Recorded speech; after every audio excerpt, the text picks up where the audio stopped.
다음 세대 교육연구소의 이슬만 연구위원입니다. 의미 있는 자리에서 발제를 할 수 있게 되어서 감사합니다. 현재 2015년 학교 성교육 표준안의 교과서는 상당히 그 기준을 벗어난 내용들로 이루어져 학부모 단체들의 비판을 받아오고 있습니다. 그럼에도 불구하고 이전 교과서에서 문제가 되고 있는 내용들을 시정하는 방향이 아니라 오히려 포괄적 성교육 쪽으로 방향성을 잡은 2022년 고등학교 보건교과서의 개정안에 대해 심히 우려를 표하는 바입니다. 2022년 보건교과서 개정안의 문제점을 크게 4가지로 제가 말씀드리겠습니다. 첫째, 헌법과 교육안을 넘어선 포괄적 성교육입니다. 둘째, 국민적 합의나 정서에 반하는 성교육입니다. 셋째, 젠더 이데올로기와 페미니즘의 이념적 세뇌 교육입니다. 넷째, 성적 문란함을 조장하는 성애화 교육입니다. 이러한 4가지 전제를 가지고 다음은 개정안에 포함되어 있는 내용들 중 시정 및 삭제를 요청하는 것들에 대해 말씀드리고자 합니다.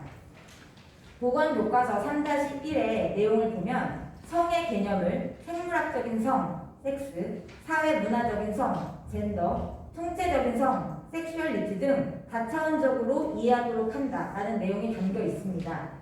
저는 여기에서 성은 섹슈얼리티도 젠더 이데올로기도 아니다라는 것을 말씀드리고 싶습니다. 청소년들에게 젠더와 섹슈얼리티를 성의 개념으로 가르치는 것은 옳지 않습니다. 그 이유를 3가지로 말씀드리겠습니다.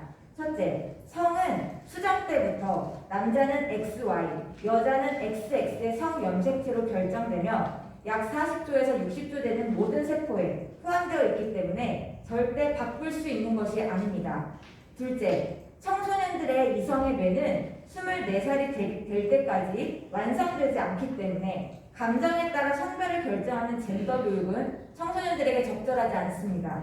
셋째, 청소년 시기의 주요 발달 가업은 자아 정체감의 확립입니다. 따라서 성 정체성에 혼란을 주는 젠더 교육은 적합하지 않습니다.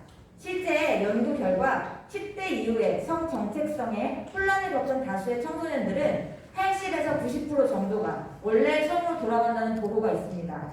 이러한 청소년기의 특성을 고려하지 않는 젠더 교육은 안타깝게도 학생들의 선전한 비율의 증가로 이어지게 됩니다. 신체적인 성과 다른 성별을 선택한 청소년들이 겪는 부작용과 후유증은 심각한 수준이며 우울증과 높은 자살률로 그 비극이 증명되고 있습니다. 따라서 감정적이고 충동적인 청소년 시기에 유동적인 젠더 정체성 교육을 하는 것은 매우 적절하지 않으므로 성의 개념 중 젠더는 삭제를 해야 합니다.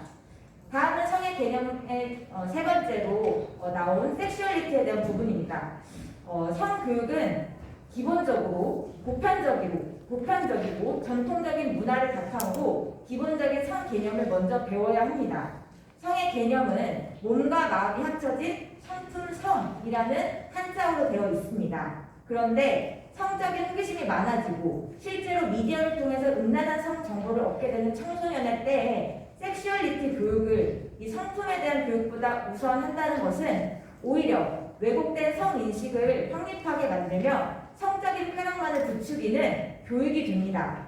따라서 청소년 시기에는 성윤리와 성품에 대한 기본적인 교육을 충분하게 배우는 것이 우선이라는 생각입니다. 그리고 이 보건교과서에서 성과 건강 파트에 성을 가로하고 섹슈얼리티라고 모두 표현되어 있습니다. 저는 이 부분을 성품성 한자로 바꾸기를 강력하게 요청합니다. 두 번째 핵심 쟁점은 성적 자기결정권에 대한 부분입니다. 보건 3-3에 보면 사람과 성적 자기결정권 및 보호되지 않는 성의 취약성을 사회적 조건과 함께 균형 있게 탐색하여 안전하고 행복한 선택을 위한 대처 전략을 세우고 실천 옹호한다라고 되어 있습니다. 성적 자기결정권은 그 전제가 동의와 허락만 하면 자기 책임하에 청소년도 성을 즐길 권리가 있다는 것입니다. 동의와 허락은 청소년들에게 쉽게 선택될 수 있는 것입니다. 하지만 그에 따른 현실적인 문제들, 자기가 책임질 수 있는 것들은 청소년들에게는 없습니다. 준비되지 않은 성관계를 통해 청소년들에게 미칠 수 있는 위험성은 임신과 성병이기 때문입니다. 그에 대한 책임 교육으로 현재 가장 이슈되는 교육은 피임입니다. 하지만 결코 피임은 100% 청소년들의 안전과 건강을 지켜주지도 못하며 책임 교육은 더더욱 아닙니다. 피임은 임신에 대한 책임을 회피할 뿐 건강한 사회에 대한 인성을 함양하는 교육이 절대 아니기 때문입니다. 청소년 시기에는 생명의 탄생과 연결되는 행동은 해서는 안 되는 것을 가르쳐 주어야 하며 피임법 또한 많은 부작용이 있기에 함부로 사용할 수 없다는 것을 알려야 합니다. 미국의 헤리티지 재단에서 발표한 조기 성관계 해역에 관한 연구, 대한간호학회지의 청소년 성관계 경험과 우울증 자살률 간의 밀접한 상관관계, 최근 청소년들의 성병 증가 기사들은 성적 자기결정권 교육에 대해 제고해야만 하는 충분한 근거가 됩니다. 또한 청소년들의 임신과 출산은 실제적인 학업의 문제, 경제적인 문제, 양육의 문제가 있습니다. 따라서 권리 위주의 성교육은 청소년들의 건강과 안전을 위협하는 독이 됩니다. 청소년들의 성적 자기결정권 교육과 피임 교육은 반드시 시정되어야 합니다. 세 번째, 재생산권에 대한 문제입니다. 보건 3-4에서 성, 재생산, 건강 및 권리 보장의 사회적 맥락을 탐색하고 임신과 피임, 미혼 부문을 포함한 관련 문제에 대해 균형 있는 대안 및 법과 제도 개선을 모색한다라는 부분이 나옵니다. 재생산권은 여성이 임신, 출산, 낙태와 관련된 재생산 여부를 주체적으로 통제하고 결정할 수 있는 권리를 말합니다. 우리나라에서는 낙태죄 폐지 운동이 본격화된 2016년에 폐지되기 시작했고 이 용어는 주로 진보 진영과 페미니스트들이 사용하고 있습니다. 하지만 이 재생산권은 진정한 여성을 위한 인권이라고 할 수 없습니다. 왜냐하면 여성의 건강한 몸과 안전한 몸을 낙태와 피임이 굉장히 훼손시키기 때문입니다. 또한 재생산권의 외침은 여성에게만 생명의 책임을 떠넘길 수 있게 되는 빌미를 제공하는 모순을 둘 수 있습니다. 또한 태아의 생명권과 대립되기 때문에 생명경시 사상으로 이어져 생명의 존엄함을 떨어뜨립니다. 여성의 몸은 절대 성적 도구도 인구를 증가시키기 위한 국가의 도구도 아니며 여성이 생명을 품었다고 해서 또 다른 생명에 대한 권리까지 결정할 수 있다는 의미는 더더욱 아닙니다.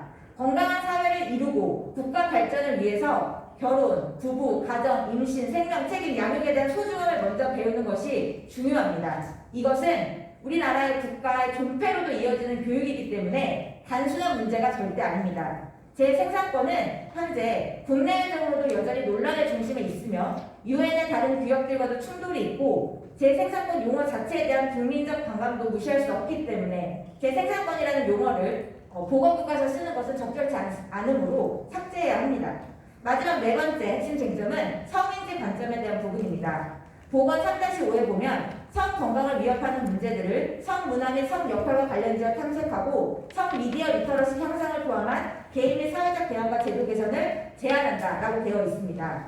성인지 감수성이란 성별의 차이를 차별적 요소를 감지하고 그에 대한 잘못된 부분을 개선하는 시각을 기준으로 사용하고 있습니다. 하지만 이 관점은 명확한 정의가 밝혀져 있지 않으며 매우 애매한 기준이 됩니다. 또한 젠더에 대한 차별과 혐오에 대한 관점으로 맞춰져 있기 때문에 이것을 가지고 성문화를 분별하는 관점을 삼는다는 것은 매우 편협한 시각입니다. 사실 젠더 관점으로만 이 성 미디어 리터러시를 한다는 것은 장차 차별금지법을 제정하는데 이 다음 세대들을 세뇌시키는 교육이라고 볼 수가 있습니다. 따라서 이 성인지 관점은 보건교과서에서 반드시 삭제를 해야 됩니다. 정리를 해보겠습니다. 2022년 보건교과서 개정안은 담겨있는 내용들을 분석해본 결과 포괄적 성교육으로 진일보하려는 목적을 가지고 있다는 것을 알 수 있습니다. 이미 해외에서는 포괄적 성교육의 폐해로 인해 많은 나라에서 되돌아가려는 움직임이 일어나고 있습니다. 그럼에도 불구하고 그 뒤를 밟으려는 어리석은 정책은 대한민국의 다음 세대들을 절벽 아래로 떨어뜨리고 대한민국의 건강한 미래를 짓밟는 처사가 됩니다. 이제부터라도 10대 청소년들에게 올바른 성 가치관을 세워주는 참된 성교육의 지도안을 만들어야 할 것입니다. 남자와 여자의 성 정체성 확립, 결혼과 가정에 대한 소중함, 생명 존중 교육, 성애화된 미디어 문화를 분별할 수 있는 성윤리적 가치관 교육을 핵심 과제로 삼아야 합니다. 건강한 성 가치관을 가진 사회 구성원은 안전한 가정과 사회를 이룰 수 있으며 모두가 존중받고 행복한 국가로 발전하게 되는 길이라는 것을 강조하는 바입니다. 감사합니다.